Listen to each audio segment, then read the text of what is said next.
I'm Steven. And you are here on BS Spooktober 31 Days of Halloween. This is day 5, which means we are reviewing Halloween number 5. Now, we have been going through all of them, so if you are just jumping into the series, go back, watch our reviews of the first 4. But Halloween 5 has Michael Myers back once again for the 4th time in the series. And he's back in Haddonfield, killing the same people and terrorizing that town as he always likes to do. This is going to be a spoiler-free review, so if you have not seen this, have no fear. However, we can't guarantee that it won't have some spoilers from previous movies sprinkled in. Not like major things, but like little things here and there, so just be aware. But the plot of this one is strikingly similar to number 4. Like a lot. It's kind of a carbon copy, so if you watched our number 4 review, we're gonna have some similar things to say. This does continue to have Jamie, which is Laurie Strode's, is that her name? Daughter. And they had a very interesting twist with that character at the end of number 4, and then did absolutely nothing with it in number 5, which I was disappointed by. They decided to take it in a completely dumber direction.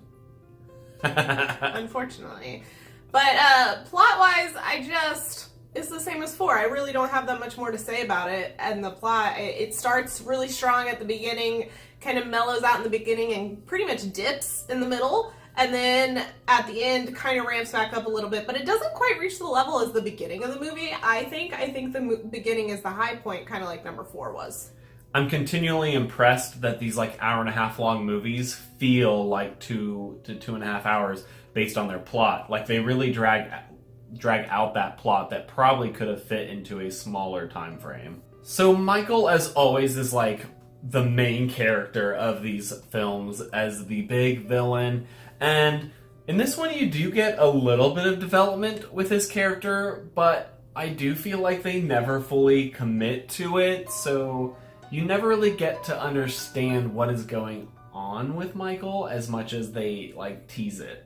I feel like in number 1 and 2 they had a lot more development for his character and he was an actual character, whereas in 4 and 5 he feels more like an ambiguous villain, which is a little bit of a bummer because I do think he's a very interesting character, but he's just kind of used for the shell of the character that they've made him and not much more than that, in my opinion. Which, in the very first movie, we did note that he had a lot of pizzazz with his killing. So much. And that kind of dropped off for the series. However, I will note that this one did have some more pizzazzy kills, a little more creativity. But not to the level of 1 or 2, in my opinion. That is very true. However, there was a little bit more creativity there, which is very important in a slasher film, is you have to have good slashes.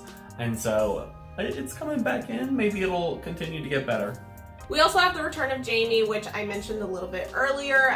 This does pick up right at the end of number 4, as most of these movies seem to do, at least the ones that have Michael Myers in them. They pick up literally minutes after the first one, which, speaking of, something we didn't mention with the plot is the fact that the last 2 movies have just, replicated the previous movie in the first 10 minutes of the film. It's cheating. I think it's dumb. I think number 2 did that too. 2, 4, and 5, I think, did that. It's super dumb. Stop. Reusing old footage, and then it adds in a little twist on top of it, but you're still watching old stuff. You did get a little bit more of a perspective at the beginning of this one, so you had the end of 4, but then there was a little piece at the end that you didn't get to see at the end of 4, which was interesting. But Jamie is Jamie. She's okay. Delete her from the film. That is how I feel about it. I just don't understand having a tiny child protagonist in a slasher movie. Isn't that fun because the child can never do anything, whereas I feel like a lot of the fun in the slasher films is to have the people beat the slashers, which can't happen when you're a chitlin. Jamie is also somewhat incapacitated in a few different ways during this film, which makes her involvement even more limited, so she's kind of a non-character for quite a bit. I'm gonna take the stance of delete her, and I think the movie would be better. And surprisingly, we do have Dr. Loomis back again, yelling and screaming orders at people for no reason. Just panicky all the time. That's what he does. You don't understand Michael Myers! And that is his character for the entire film. Which, at least you do get a conclusion to his arc which is kind of nice to have him be like through the series. That's and true. a recurring character. So like, I give them credit for that. I definitely was not expecting him to make it through 4 films, but he has, and it is what it is. We, of course, have a plethora of side characters, as you need for a slasher film, because you need people to slash. And they're all generic teenagers. Not much more than that. You have the classic people having sex, so therefore they die. And there was an interesting piece of this because Michael Myers is very well known at this point, and like the history and the lore of him is very popularized, particularly in this town, and because of that, people are like dressing up as him for Halloween, which causes some confusion and hilarity, which I did appreciate that. I did think it was funny. It was slightly played out, but funny. One thing I did find pretty interesting is how quick they were to cast away the characters from the previous film besides Jamie, in lieu of new replacement versions that felt like the shiny new version. But they didn't just like recast them. They brought those old characters in and just removed them from the film. So I felt like that was kind of weird, and you couldn't really get attached to any of these side characters because they like kind of pulled a bait and switch on you. And that wasn't the only weird thing about this movie, is as the previous films, and things we mentioned, I think almost every single review of these Halloween movies, the pacing is really bad. You mentioned it a little earlier, but yeah.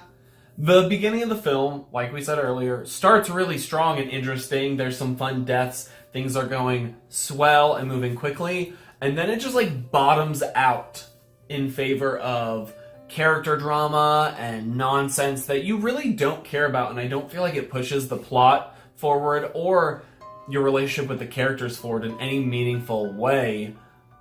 And it does that for a long, long time until the finale, when things kind of ramp up and get exciting again. And it does this interesting thing where it pulls me so far out during that period that when the climax rolls around, I can't get back as invested as I was at the beginning.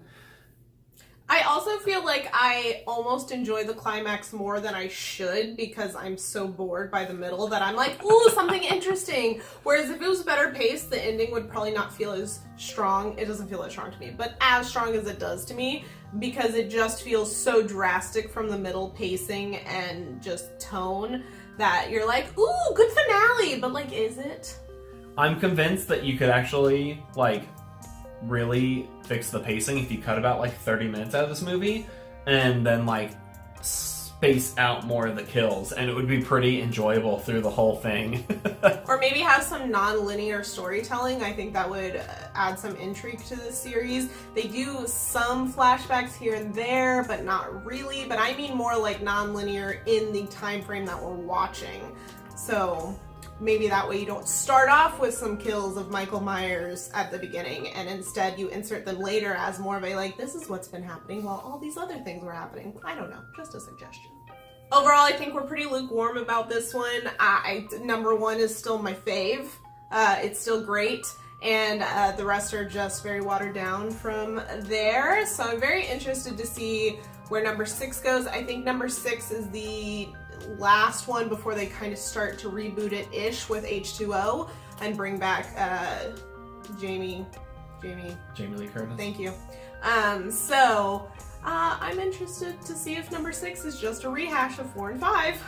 I'm really hoping that at some point some new life gets breathed into this series, because it does start to get a little stale without some of the elements that I feel like they need and that the first one had. So we'll see how it goes. We're excited to keep moving forward, and we'll be back with another review for you guys very soon. But if you enjoyed this one, make sure you hit that like button. Stay tuned for our 31 Days of Halloween. We have a lot more Halloween, the series reviews coming your way, as well as a lot of other Halloween spooky content for you this BS Spooktober. We're very excited. Make sure you hit that subscribe button so you don't miss any of it.